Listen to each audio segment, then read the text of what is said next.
Life is full. It's full of beautiful moments, hard moments, and a whole lot of mundane in between. Often we find ourselves going through the motions, and we end up seeing mostly the hard, mostly the boring, and failing to see the good in our days at all. With Intention is a podcast about changing the narrative. I'm your host, Desiree, and I'm no expert at living intentionally. I'm just here to share my personal learnings alongside stories from others about how we're learning to see the beauty in the mundane, celebrate our beautiful, ordinary, everyday lives, and approach every aspect of them with intention. We'll talk about things like motherhood and family, reflecting and taking care of ourselves, our work, our homes, all the things that make up our days.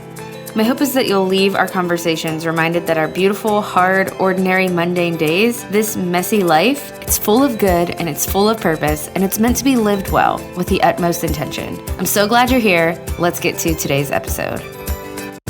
Welcome back to With Intention. This is episode 118, and I'm so excited to be sharing my conversation with Christy Wright on today's episode. Christy Wright is a #1 national best-selling author.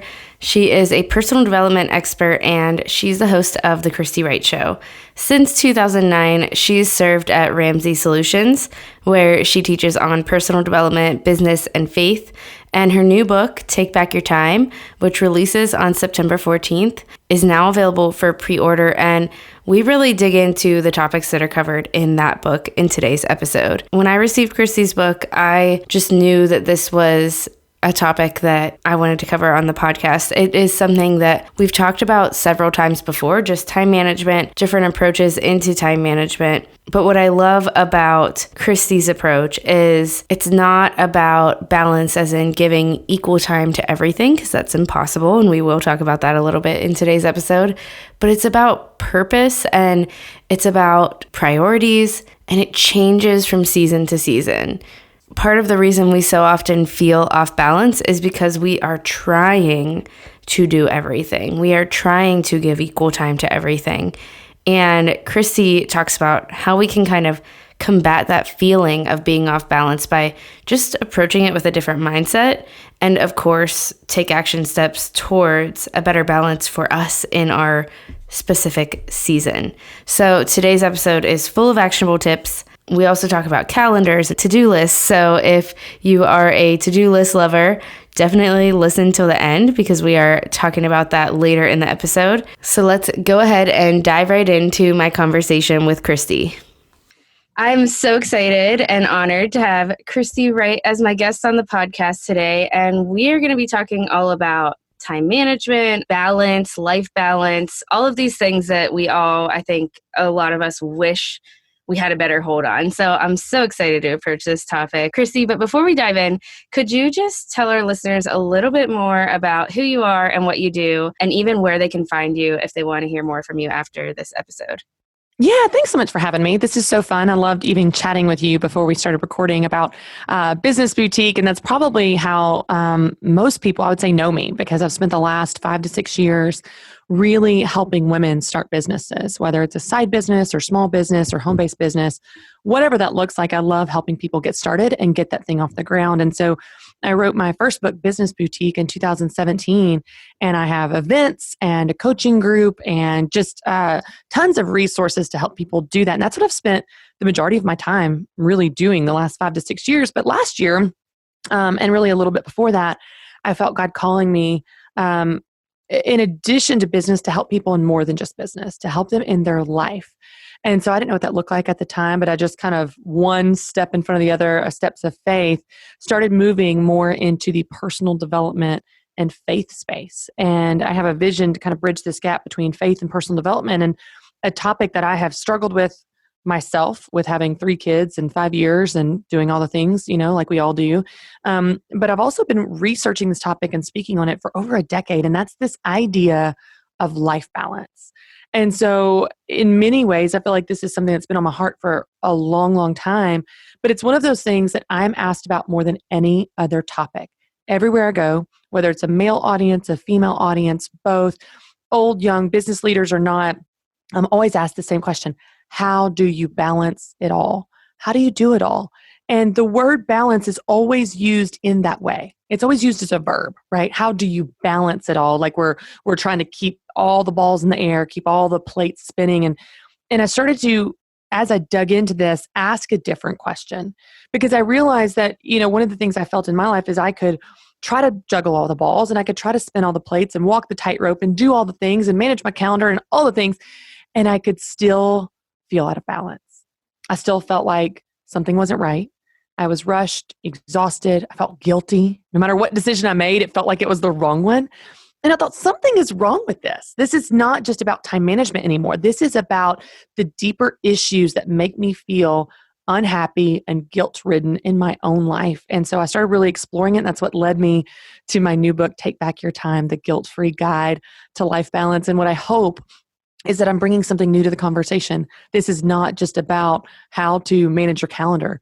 We're going to get to the root issues of why you feel out of balance in the first place and solve it there so that issue doesn't creep up for you again. So I'm super excited to put it out in the world and can't wait to see how it helps people. Yeah, I love it so much. I love the subtitle of it, just the idea of the guilt-free guide to life balance. And I love how you kind of talk about the idea of balance in general and what that actually means. So I want to ask you about that a little bit as we kind of dive into this subject.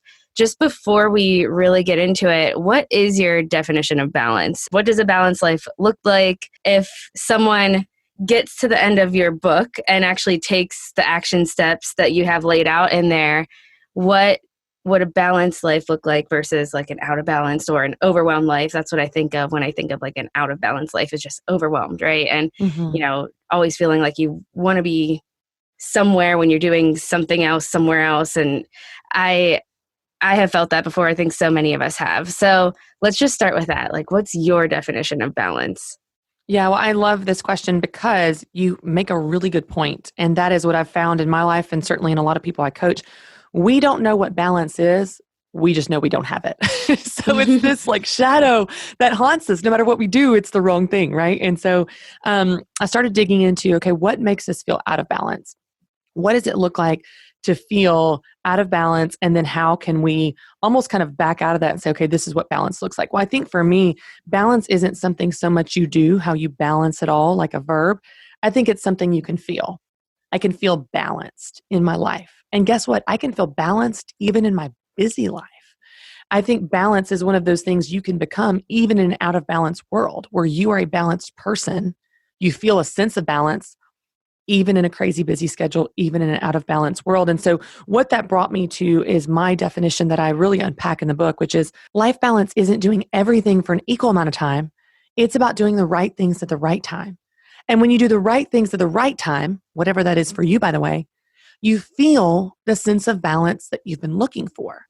And the great news is that you get to define what that looks like. So what balance looks like for you is going to be different than what it looks like for me. It's going to be different than what it looks like for someone in a different season of life. And it's not a one size fits all, and it's not a set it and forget it. My version of balance this summer is very different than my version of balance this fall. And so I think when we begin to define it for ourselves and figure out what that looks like for us, it gives us permission to shake the guilt. It gives us permission to find confidence in the choices that are right for you, the right choices that are right for me. And the implications of that are huge. Because then I can be fully present where I am. I can shake the guilt. I can be proud of how I spend my time. And I can look at people to my right and to my left and know they're doing something different because their life is different and what's right for them is different. And that's okay. It doesn't make me question my own choices. And it doesn't make me feel guilty that I'm not doing what they're doing. It helps me remember life balance is doing the right things at the right time. And when I do that, I feel that sense of pride, that sense of confidence, that sense of peace, that sense of balance that I've been looking for all along. Yeah, and that's such an attainable definition. And I think you just said it and you say it in your book too, just this idea that the idea of giving equal time to everything is like, that's not even actually desirable. Like that's what sometimes we think is what balance would look like if we achieved it. But that's not even actually what we want. So I love that you talk about, more so you give action steps of how to define it for yourself, how to get there. It's personal to it's going to look different from person to person, what your life looks like. It just makes it so much more attainable. Like, yes, this is something I can actually achieve for my life and actually like have fulfilling days. because it fits me. It doesn't have to be the same thing that, someone else is doing. It fits me. And this book is a huge need in today's culture. You talked about how you have researched this for years and how this is like the question that you get everywhere you go. It's obviously a huge need. A lot of my listeners are moms. Motherhood tends to kick us off of balance no matter what our days look like, right? So I love that you outline 4 major reasons that we feel out of balance in your book. So could you talk about some of those, maybe the ones you think are the biggest reasons we get ourselves to this out of balance place?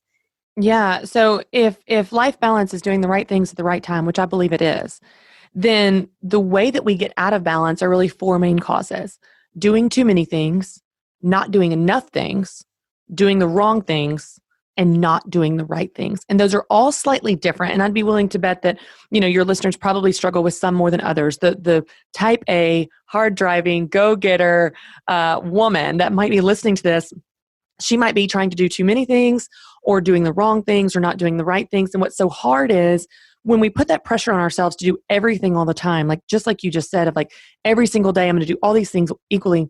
Well, that sets us up to fail because that's not realistic. It's not even desirable. But if you could reframe your definition and say, okay, life balance is doing the right things at the right time, then it gives you permission to be present where you are and understand that just because something is not right now doesn't mean it's never going to be right. Let me give you an example, Desiree. I love to run. My husband and I met in a running group. Running is a big part of my identity. It is something I do that makes me like myself. It makes me enjoy my body when it can be strong and I can push it. And it's not like I'm like an Olympian. I'm not even that good. I'm a very average runner, but I enjoy this part of my life. So when I was pregnant, each time with each of my 3 kids, and especially in the later stages of pregnancy, I ran in the beginning when I could, but in the later stages when I couldn't run, it became very frustrating for me because I felt like I'd lost a part of myself and it felt like I wasn't me anymore. And anyone that's ever experienced pregnancy or any season of life that takes away some aspect of yourself that you're used to, that you enjoy, that makes you build confidence, you start to wonder that, is this how it's always going to be? Let's say there's someone listening right now and they have a newborn. That can feel so all-consuming. You can't imagine it would ever get easier. You can't imagine you'll ever run again, you'll ever sleep again, you'll ever have a clean house again. You can't imagine that.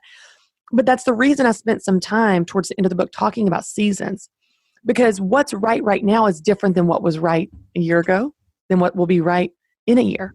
And just because something's not right now doesn't mean it's not ever going to be right again. And so when you think about that and you think about, okay, what season of life am I in? Let's speak to the woman that has maybe a newborn and she's just like, I'm exhausted. My house is a mess. I haven't even had time for a shower. What's right now? What's right now is taking care of your baby, getting what sleep you can, and adapting to this new season of motherhood and this new season of this child in your life. There will be a day, believe it or not, that child goes to the bathroom by themselves. They pick up their room. You may have to ask them 100 times, but they will. And so when you understand, okay, this is the season I'm in, whether it's a heavy season at work, I'm going into a heavy season at work right now with my book and putting it, that's great. What's right now is focusing on the book. Doesn't mean I don't love my family. This whole summer I've played with my family nonstop. But what's right now? And when you ask yourself what's right now, then it helps you understand I'm going to do the right things at the right time. I'm not going to try to do everything because I'm going to be exhausted. I'm not going to do the wrong things. That's not a priority, right? Just the other day, I made a decision about something that was an awesome opportunity, but it wasn't the right opportunity. It's like, man, that sounds so fun. Oh, I have FOMO. I don't want to miss out. All these people are doing it. I got invited. That would be so cool. It would be so cool, but it's not right now. What's right now is me focusing on my book. And so that simple question, what's right now, doing the right things at the right time gives you permission to be present where you are, shake the guilt of where you're not. And also, by the way, change your mind. Change your mind in October. What's right then? Next year, what's right then? Your baby is sleeping. You're going back to work. What's right now? And it just gives you that sense of confidence and peace and permission to do what's right for you in any season. And by the way, any week and even any given day, that can change.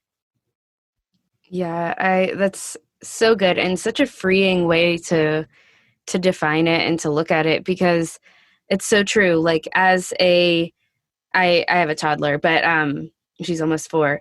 But I can remember during those newborn days where really your life is consumed by, taking care of the baby and trying to get your own sleep so that you can take care of the baby. You have this mindset that, oh, but I have to do this, this, and this, and I should be doing this, and I should be thinking about this, and I should have the house completely clean. But really, like those aren't the right things for that season. And I just think that is the most freeing idea, that being out of balance is often a feeling, right? It's often something that we put on ourselves because we are thinking or trying to do things that maybe aren't fit in this season.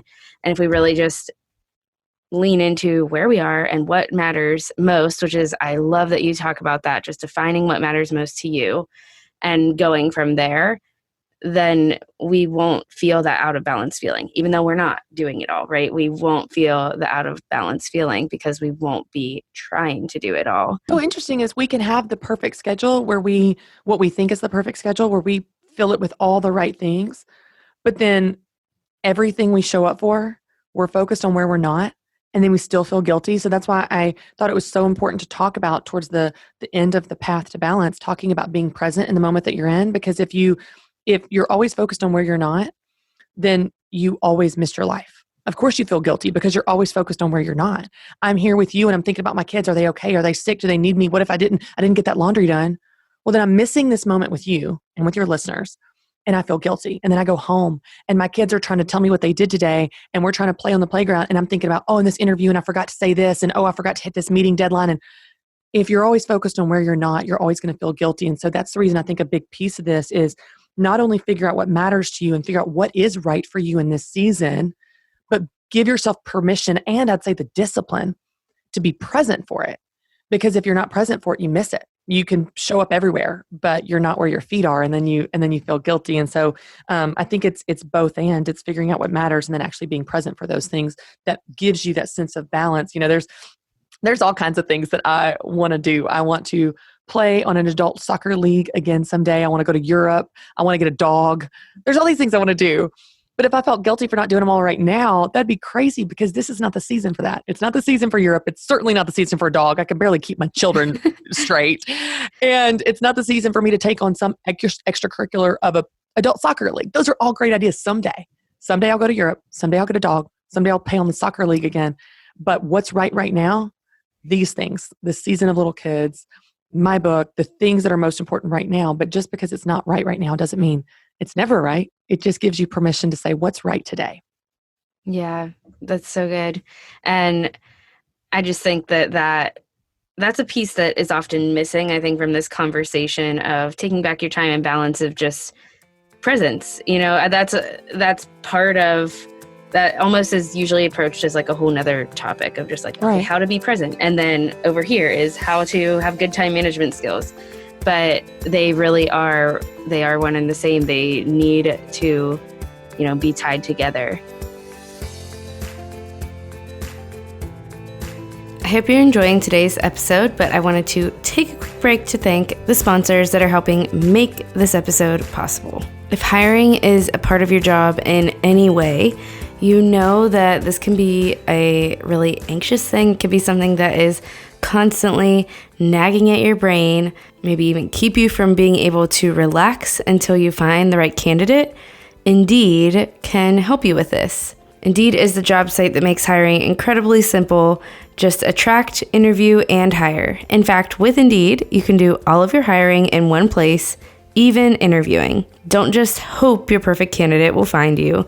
Indeed's hiring tools help you cut through the noise to hire faster and smarter. In fact, Indeed Instant Match provides a list of quality candidates whose resumes are on Indeed the moment you post a sponsored job. Indeed Instant Match helps you make a short list of great candidates fast. The moment you sponsor a job, you get a list of quality candidates whose resumes on Indeed match your job description. Indeed helps you hire great people fast. Best of all, you pay only for the applicants who meet your must-have qualifications. According to Talent Nest, Indeed delivers 4 times more hires than all other job sites combined, and you can join more than 3 million businesses worldwide who use Indeed to hire great talent fast. You can get started right now with a $75 sponsored job credit to upgrade your job post at Indeed.com/intention. That's a $75 credit at Indeed.com/intention. Indeed.com/intention. Offer valid through September 30th. Terms and conditions apply. I also want to thank Organifi. Organifi is a line of organic superfood blends that offer plant-based nutrition with high-quality ingredients and less than 3 grams of sugar per serving. Organifi chooses the highest quality plant-based ingredients for optimal health, and each blend is science-backed to craft the most effective doses with ingredients that are organic and free of fillers whenever possible. Each superfood blend is easy to use by simply mixing it with water or your favorite beverage while on the go, providing you with quality nutrition throughout your day, and the serving is less than $3 per day. I want to tell you about one of their favorite supplements, which is their Gold supplement. Organifi Gold helps you get the rest you need with the most soothing ingredients. It's a delicious superfood tea that contains powerful superfoods and mushrooms to help you relax so that you can wake up feeling refreshed and energized. It supports rest and relaxation, a healthy immune response, and a healthy response to stress. Organifi Gold is 100 U.S. certified organic, gluten-free, dairy-free, soy-free, vegan, and non-GMO with clinically proven ingredients. It includes 9 superfoods for rest and relaxation, tastes delicious in warm water, and amazing in milk or milk alternatives. I personally like to use oat milk. It's low sugar, so you can enjoy this warm dessert-like tea without any guilt and wake up refreshed the next day without drowsiness. I love that it helps me relax, and I tend to fall asleep easier on the nights that I use it. Try Organifi Gold or any of their other supplements today. Go to Organifi.com/intention and get 15% off of any item in the store. Make sure you use the link for the podcast. That's Organifi.com/intention. Organifi.com/intention. All right, let's get back to today's episode.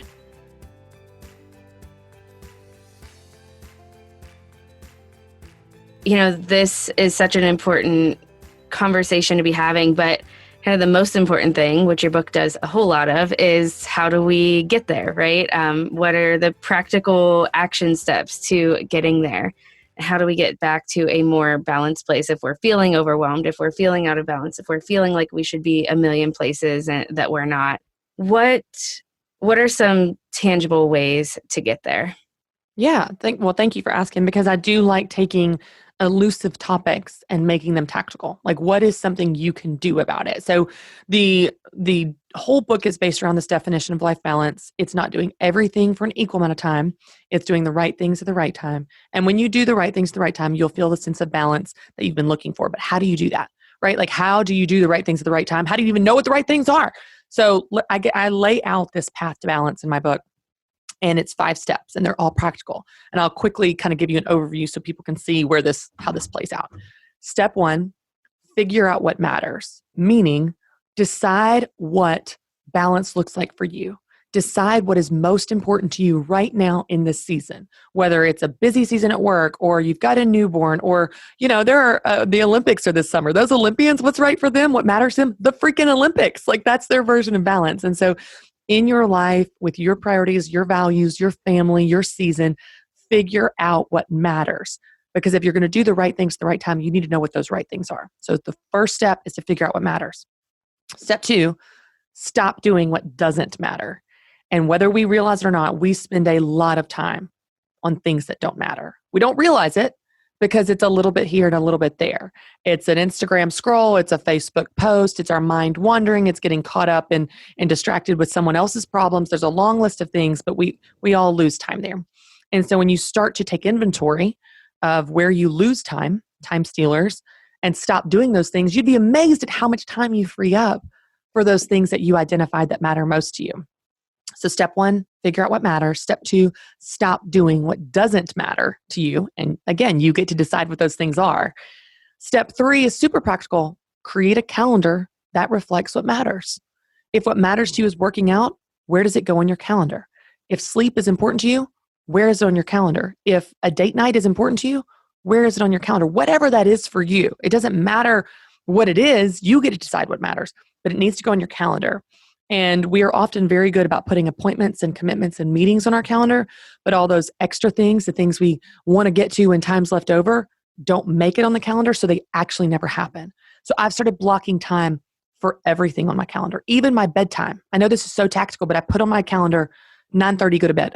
Because if I see it, I'm more likely to do it. And it sounds legalistic, but here's the thing. You get to create it.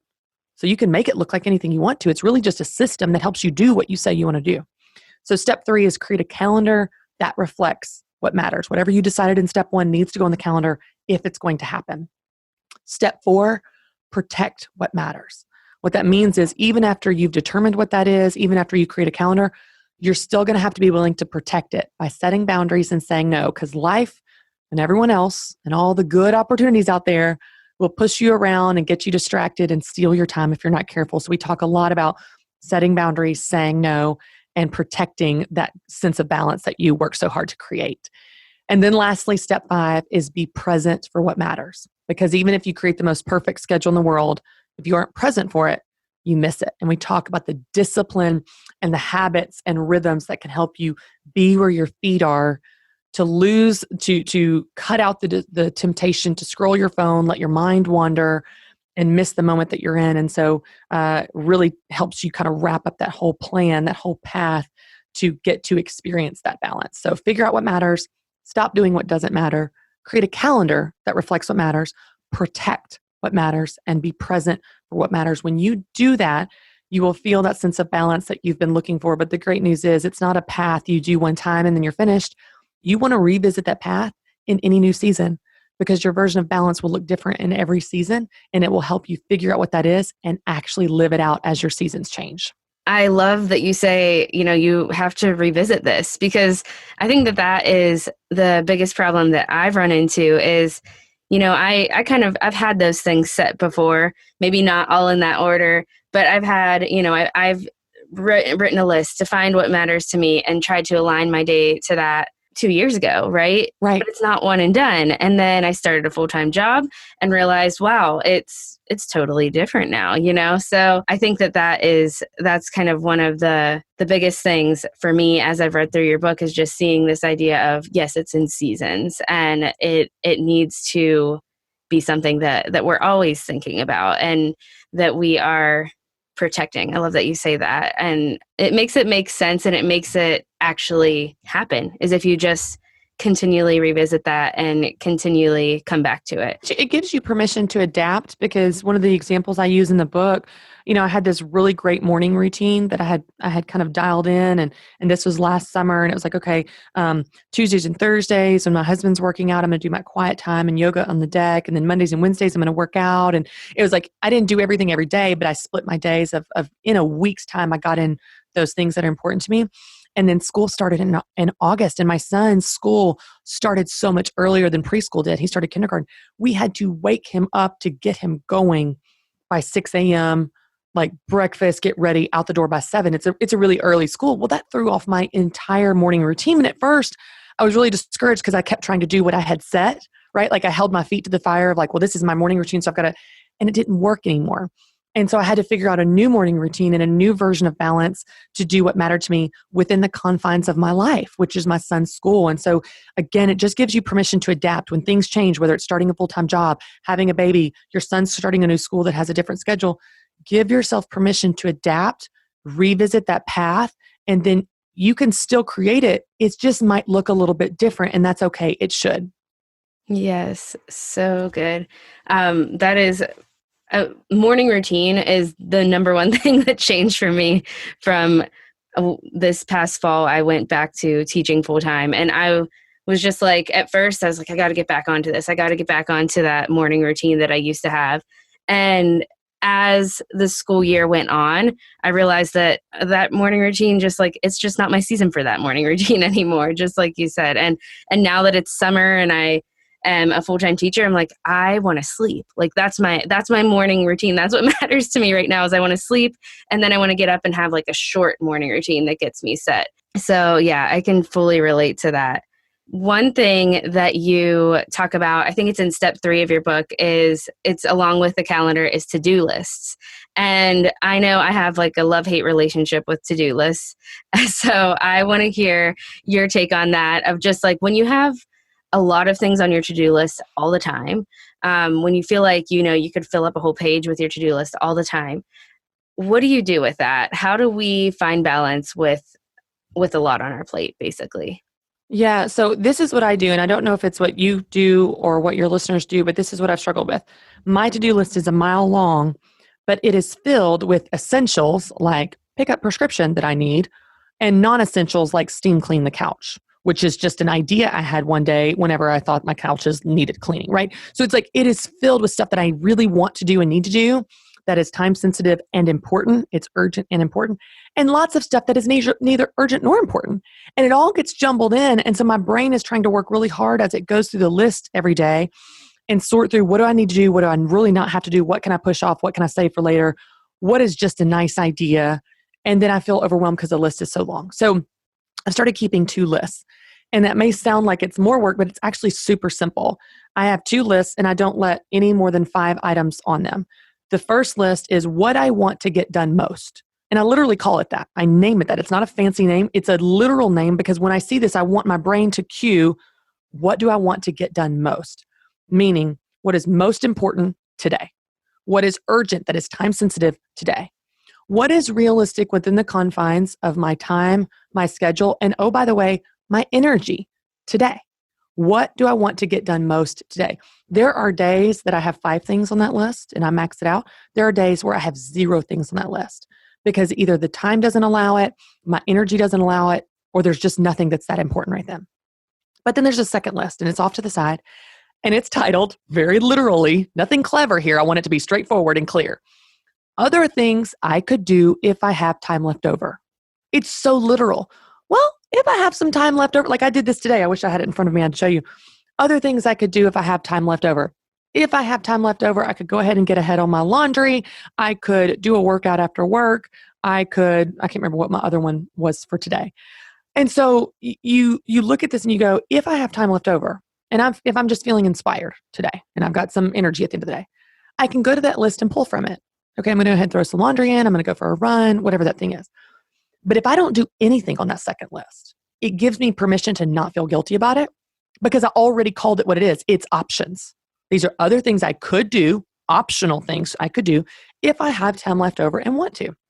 There are days that I do, and I do those things, and there are days that I don't, and I don't feel guilty about it because of the way I've titled and separated those lists. And then what that does is it really makes it easier on your brain to see what must get done. I need to pick up that prescription today.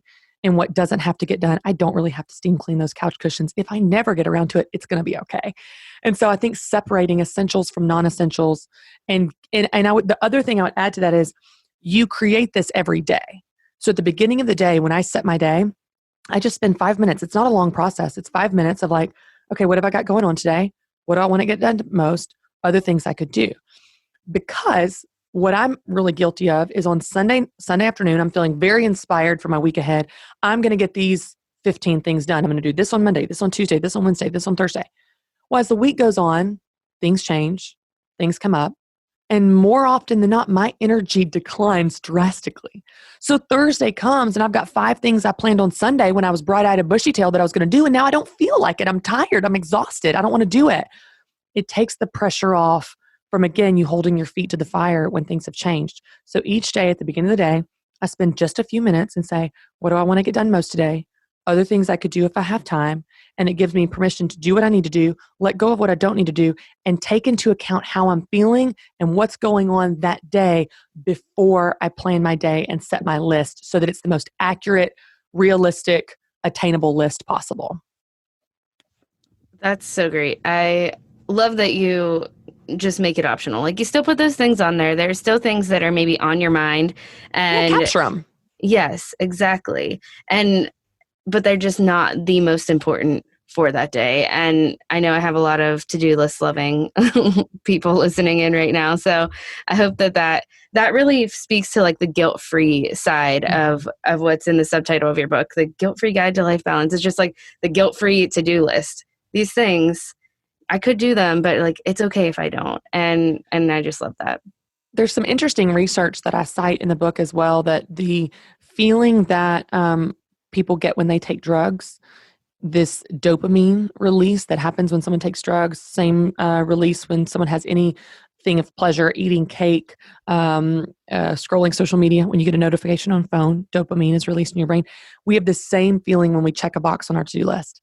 And so what's fascinating here is that our brain is telling us to do that more, that putting things on the list, checking them off, putting things on the list, checking them off, even if the things we're putting on the list aren't worth doing, even if those are not important. So we become like a rat in a wheel, so much so that we will go back and put things on our list, even after we've done them, just so we can check them off for this shallow feeling of productivity. And we never stop to ask ourselves if those things are worth doing. And at the end of the day and at the end of the week, we're like, I got however many things done on my to-do list, and they were all useless.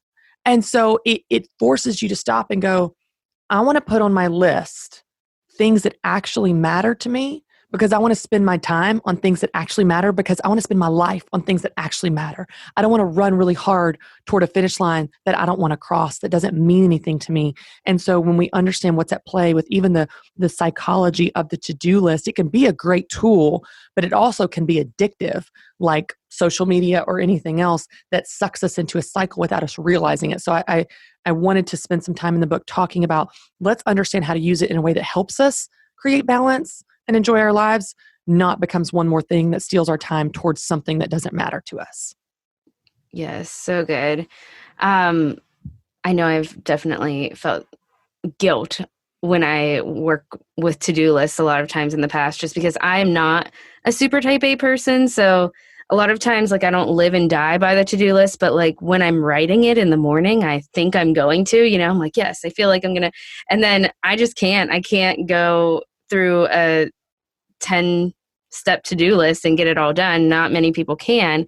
And so, yeah, it usually has that guilt associated with it. So I just love that take. One more thing I would add to that is something I've started doing, and I have started doing this in my own kind of journaling practice, but it's just a great tip for your listeners. I'm hoping I can come out with a tool like in the future to help put this into practice, but I start my day and I journal just a few thoughts. I'm not a big journaler at all, but I have printed off this little journal where I'll write like 2 to 3 lines of how I'm doing, how I'm feeling, checking in with myself before I plan my day. But then I write down things I'm proud of from the day before. And I write down, okay, I'm proud. I hosted my family for dinner. I got laundry done. I went for a walk, anything. The most insignificant things could be something I'm proud of. But I write down what I'm proud of from yesterday. And I write down things I'm grateful for and things I'm praying for. But when I write down what I'm proud of from yesterday, before I set my to-do list for my day, it helps me celebrate and appreciate and be proud of what I'm doing right, rather than always focused on what I'm doing wrong and not getting to. And I think this plays into our to-do list where we put 47 things on it. We get through 45 and we feel bad for the 2.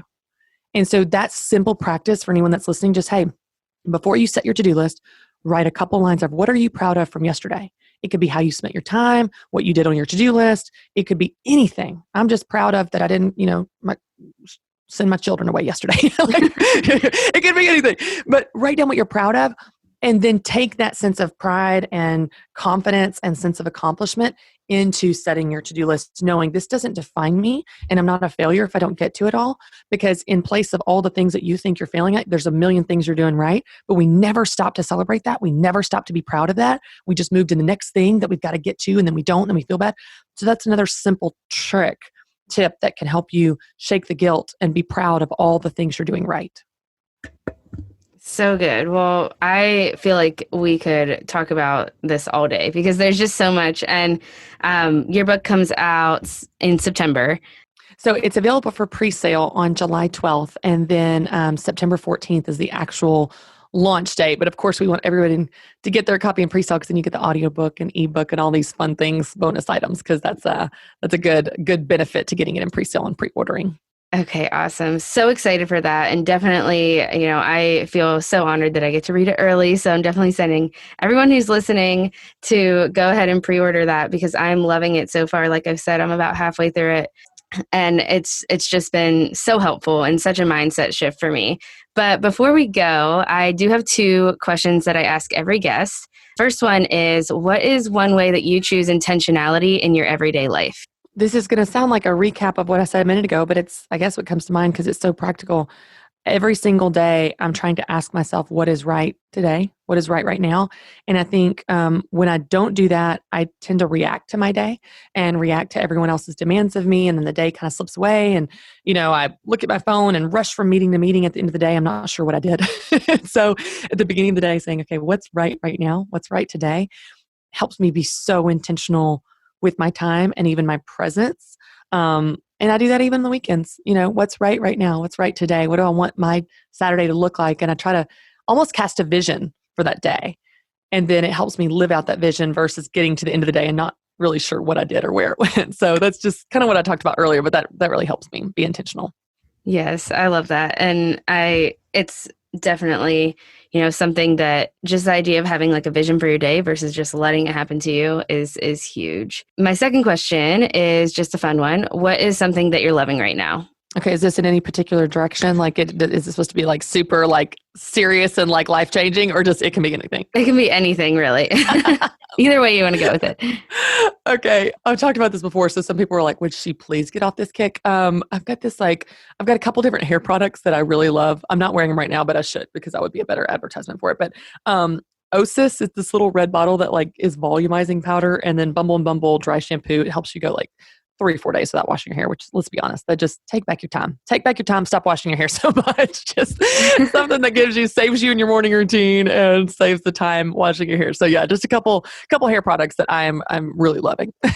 I love that. I'm going to have to look into this. I'm always wanting to try new dry shampoos, so I'll definitely check into that. Well, thank you so much. This has been such a great conversation. And again, just encouraging everyone to go check out your book. And thank you for coming on the show and sharing just all that you have kind of learned throughout the years on this topic. Oh my gosh, thanks for having me. I'm so happy to be here. I hope you were encouraged by this episode, especially if you are feeling guilty about feeling out of balance in some way, or if you feel like you're just trying to grasp to do it all and to balance everything. I hope this episode gave you the encouragement that you need to maybe put some things down or write out your priorities and figure out what it is that actually matters in this season, what it is that deserves your time the most in this season. Something I love that Christy talked about is just this idea of kind of aligning our days to our priorities. I know I talked about this a long time ago on the podcast, like I think back on episode 20. And it's something that really changed the way that I approached my days. Is just writing down the things that matter most to me and writing down everything that I do in a day. So like taking a piece of paper, writing down everything that matters most to me on one side of the paper, maybe even like the things I'm responsible for. And then on the other side of the paper, writing down literally everything I do in a day, everything that takes my time in a day. Looking at that and thinking about, okay, are my priorities taking priority in this day? Where is my time going?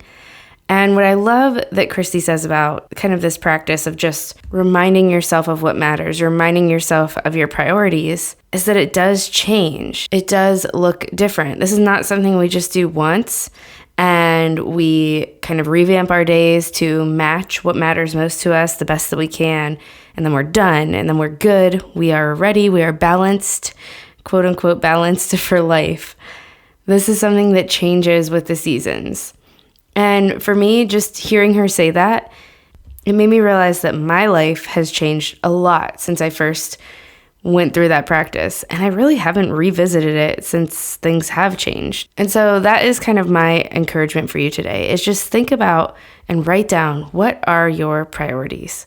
What matters most to you in this season? What do you need to give your time to in this season? What do you want to give your time to in this season? Make one list full of those things, and then make another list that is just an outline of kind of what actually takes up your time in a day right now. And then see if they line up. See what can change. See how you can give your time to what matters most today, what matters most in this season. Sometimes that means saying no to good things, but things that just aren't right for right now. Doesn't mean they'll never be right. It's not for right now. So I love the encouragement that Christy gives and how this idea of balance really does change from season to season, and I just encourage you to think on that a bit today and how it applies to your life as we end this episode.